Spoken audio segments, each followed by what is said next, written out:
पहलगाम में आतंकी हमले के पीछे आखिरकार कौन है? अब साजिश के पीछे के तमाम चेहरों की पहचान की जा रही है। अब ये साफ हो गया है कि हमले की साजिश पाकिस्तान के रावलकोट में रची गई। मुंबई हमले की तर्ज पर पहलगाम में भी भारी खून खराबे की प्लानिंग की गई। आतंकी पूरी तैयारी के साथ आए थे, हथियारों से लैस थे, बैग में ड्राई फ्रूट्स लेकर आए थे, लेकिन अब इस हमले का हिस्सा होने की तैयारी शुरू हो गई। रक्षा मंत्रालय में बड़ी बैठक हुई। सीडीएस और तीनों सेनाध्यक्षों के साथ रक्षा मंत्री राजनाथ सिंह ने 2.5 घंटे से ज्यादा देर तक आगे की प्लान पर बात किया। शाम 6 बजे कैबिनेट की सुरक्षा मामलों की कमेटी की बैठक होनी है।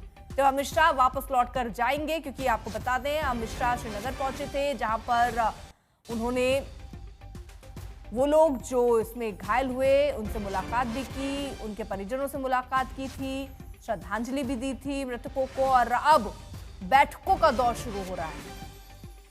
शाम 6 बजे दिल्ली में सीसीएस की एक बड़ी बैठक होने वाली है। अमित शाह भी उसमें शामिल होंगे। वहीं जिस जगह पर यह अटैक हुआ वहां पर मौके पर गृह मंत्री अमित शाह पहुंचे थे। वहां पर उस वक्त की हम आपको तस्वीर दिखा रहे हैं। पुलिस मुख्यालय में मृतकों को श्रद्धांजलि देने सबसे पहले वो पहुंचे, उसके बाद परिजनों से मुलाकात करने के लिए पहुंचे और यह आश्वासन, ये भरोसा दिया कि हम चुप बैठेंगे नहीं। और जहां घटना घटी उस मौके पर भी गृह मंत्री गए हैं। मंजीत नेगी हमारे साथ, हमारे सहयोगी इस वक्त जुड़ चुके हैं। मंजीत, बैठकों पर बैठकें हो रही हैं, क्या रणनीति बन रही होगी? देखिए पिता, एक ताज़ा जानकारी देना चाहूँगा। आप कहते हैं कि चोर की दाढ़ी में तिनका, और अभी जो जानकारी मिल रही है हमारी इंटेलिजेंस सोर्सेज के, पाकिस्तान सेना ने लाइन ऑफ कंट्रोल पर पाकिस्तान की तरफ हाई अलर्ट घोषित कर दिया है। उसे इस बात की आशंका नज़र आ रही है कि जिस तरह का आतंकी हमले को उसकी एजेंसियों ने अंजाम दिया है, उसके एवज में भारतीय सेना पिछली बार की तरह सर्जिकल स्ट्राइक, एयर स्ट्राइक कर सकती है। इसी को लेकर एलसी पर पाकिस्तानी सेना ने हाई अलर्ट जारी किया है। और हमारी एजेंसियां ये भी बता रही हैं कि इस वक्त अगर पाकिस्तान की कब्जे वाले कश्मीर, जहां से ये पूरा हमला अंजाम दिया गया, वहां पर अभी भी छोटे बड़े मिलाकर 40 से ज़्यादा आतंकी कैंप वहां पर चल रहे हैं। 100 से 130 आतंकी वहाँ पर सक्रिय हैं और उसी में से 4 आतंकी जिन्होंने पहलगाम हमले को अंजाम दिया, वो यहाँ पर उस हमले की तैयारी के साथ यहाँ पर पहुँचे थे। जहाँ तक अब सरकार के रिस्पॉन्स की मैं बात करूँ अर्पिता, तो गृह मंत्री ग्राउंड रिपोर्ट लेकर, वहाँ पर हालत का जायज़ा लेकर, उनके साथ जो आईबी के डायरेक्टर हैं, गृह सचिव हैं, वो सभी लोग दिल्ली पहुँचेंगे। और यहाँ पर खुद प्रधानमंत्री नरेंद्र मोदी सुबह से ही सऊदी अरब से लौटने के बाद लगातार एनएसजी डोभाल के साथ, बाकी लोगों के साथ बैठकर रणनीति बना रहे हैं। शाम को कैबिनेट कमेटी ऑन सिक्योरिटी, जो कि डिसीजन मेकिंग की, सरकार के फैसलों की सबसे बड़ी कमेटी होती है, वो जिसमें रक्षा मंत्री, विदेश मंत्री, गृह मंत्री मौजूद होंगे, बाकी अधिकारी मौजूद होंगे, वो आगे की रणनीति और आगे के बड़े जो फैसले इस हमले को निपटने को लेकर लेने हैं, जैसा कि गृह मंत्री अमित शाह ने वहाँ पर ग्राउंड पर जाकर लोगों को भरोसा भी दिलाया है।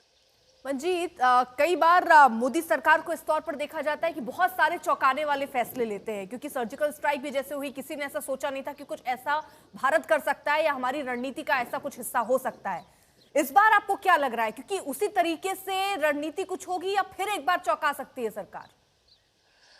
देखिए अर्पिता, अगर आप प्रधानमंत्री नरेंद्र मोदी के पिछले 10 साल के शासन को देखें, उनका ये तीसरा कार्यकाल है। उन्होंने हर चुनौती को हेड ऑन, यानी कि खुद वो अपने पर चुनौती को लेते हैं। वो किसी सफलता को भी वो खूब एंजॉय करते हैं और चुनौती को भी वो खुद हेड ऑन लेते हैं। इसीलिए आपने देखा कि वो बड़ी सरकारी यात्रा, सऊदी अरब की 2 दिन की यात्रा को बीच में छोड़ कर आए। उन्होंने सीधे वहाँ से अमित शाह को ग्राउंड पर भेजा। उसके अलावा तमाम अधिकारी सक्रिय हो गए। वो सुबह से पहुँच कर वो लगातार बैठकें ले रहे हैं।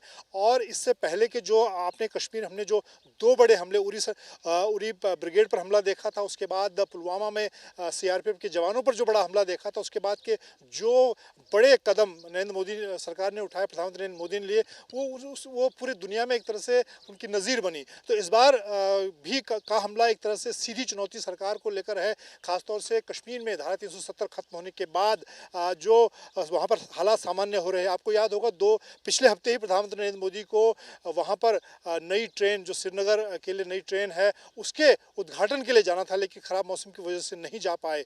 और अब उसके तुरंत बाद ये बड़ा हमला, कुछ दिन पहले ही खुद अमित शाह वहां पर विकास कार्यों का, सुरक्षा का जायजा लेने वहां पर पहुंचे थे।